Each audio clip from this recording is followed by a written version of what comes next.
History Spotlight, brought to you by HEC Media and the Missouri Historical Society. Hello, I'm Dr. Jody Sowell, president of the Missouri Historical Society in St. Louis, and this is History Spotlight.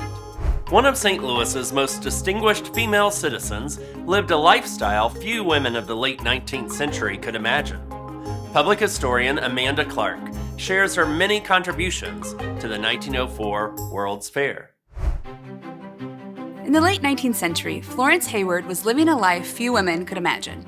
She was a jet-setting freelance travel writer before there were jets, supporting herself with her writing and traveling the globe. Hayward considered herself what we call a new woman, a turn-of-the-century social ideal that defined women as independent thinkers who were able to work, study, and socialize the same as men. And while she was a leader in the St. Louis arts community, she adamantly refused to be part of any collective women's movements, such as the fight for the right to vote, believing that it was up to an individual to assert equality. When she heard about the Louisiana Purchase Exposition, to be held in her hometown, she became determined to play a leadership role, specifically a role that was equal to those held by men. She intentionally set herself apart from the fair's board of lady managers, a group specifically tasked with overseeing women's activities.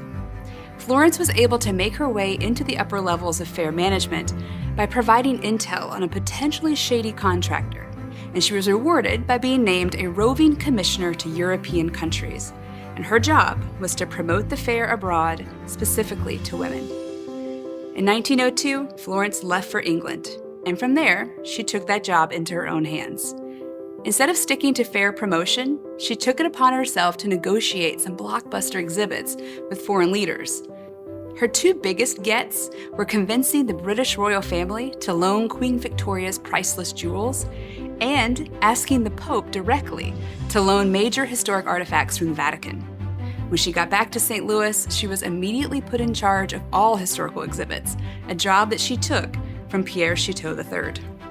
Hayward was the only woman on the fair's governing board, and she insisted to be photographed alongside the men. However, even though she makes this huge impact on the fair's success, the Queen's jewels, for example, were one of the most visited attractions, she received zero accolades from fair leadership, and she was never officially acknowledged for those contributions.